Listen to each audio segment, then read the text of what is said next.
Rianxo volveu a mirar o pasado para reivindicar unha das figuras máis importantes da literatura galega.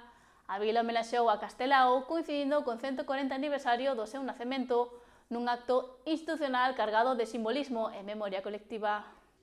Como cada mes de xaneiro, Rianxo rende homenaxe ao seu veciño máis ilustre, Alfonso Daniel Rodríguez Castelao.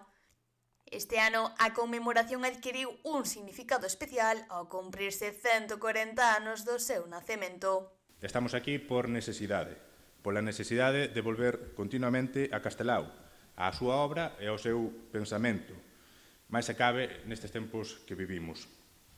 Castelao, como se dixo, foi médico, foi artista, foi escritor, foi pensador, foi político, foi moitas cousas.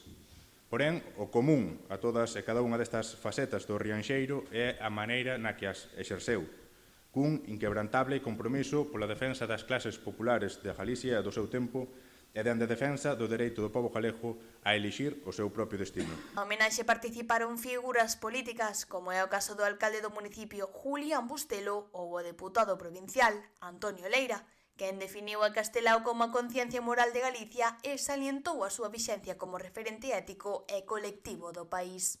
Que Castelao non pertenece só ao pasado, non? E pertenece ao presente, pertenece ao futuro e co seu legado, o legado moral e intelectual sigue vixente cada día. Eu, polo menos así, o intento, digamos, deseñar na miña persoa e tamén nos que me rodean.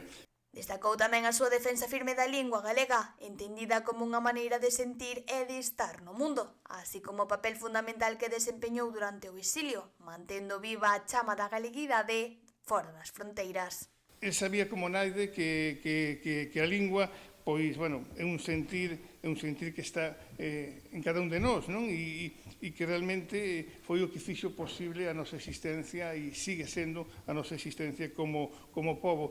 Mismo cando estaba no exilio en Argentina, pois, bueno, pois, a mostrar acaso, demostrounos aí con máis crecemento, precisamente, todo este sentimento, non? O evento continuou no Paseo de Ribeira cunha ofrenda floral xunto ao busto do escritor, e estivo encabezado polo alcalde de Rianxo e o presidente da Fundación Castelao, Miguel Anxo Seixas. O acto tivo como colofón a doazón dun cadro do artista Fernando Yáñez, como símbolo da continuidade dun legado que, 140 anos despois do seu nacemento, segue plenamente presente na identidade e no futuro de Galicia.